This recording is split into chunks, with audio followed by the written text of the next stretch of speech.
Mulan. Mulan, quand son père, blessé, est appelé en renfort en tant que soldat, elle prend sa place en se faisant passer pour un homme. Mulan part s'entraîner pour ensuite affronter les Huns, une armée dirigée par Shan Yu, leur chef.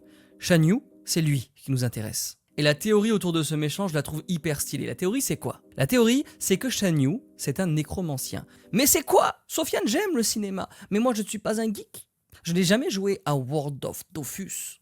Explique-moi ce que c'est un nécromancien. C'est un nécromancien, c'est un magicien qui contrôle et qui manipule les morts. Et souvent, les nécromanciens, ils se constituent une armée de morts vivants. La référence absolue de notre époque, c'est le roi de la nuit dans Game of Thrones. Voilà. Oui, il y en a plein, ils n'ont pas vu Game of Thrones, je sais. Forcez-vous, lisez-le, regardez la série. Game of Thrones, c'est une œuvre fantastique majeure. Populaire en plus, franchement, ça se laisse regarder comme il faut. Dès que vous avez passé la première saison, c'est ok. Je crois que c'est sur Prime Video avec le pass Warner en ce moment, voilà. Comme ça, j'ai un petit peu parlé d'Apple TV avec Silo et un petit peu de Prime Video avec Game of Thrones.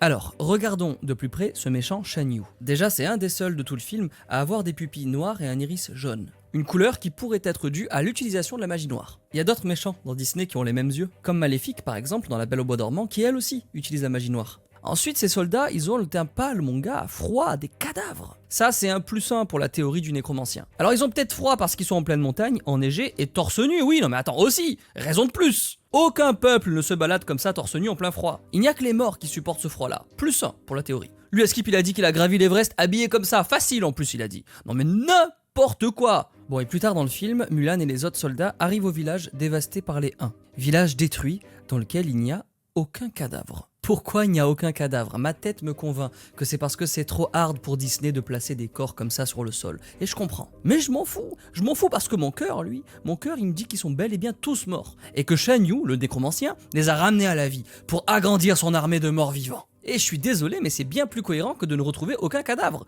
+1 pour la théorie. Et puis Shan Yu, il va vivre une défaite à un moment pendant le film. L'avalanche que provoque Mulan va engloutir toute son armée. Quelques minutes plus tard, Shan Yu, il se relève. Il constate les dégâts et il pousse un cri.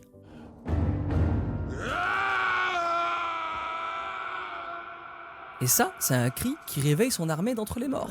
Une armée écrasée par une avalanche. Et dont certains sont toujours torse nu, hein, attention. Tout au long du film, il y a beaucoup trop d'éléments qui nous prouvent que ce méchant-là, c'est un chef de mort-vivant.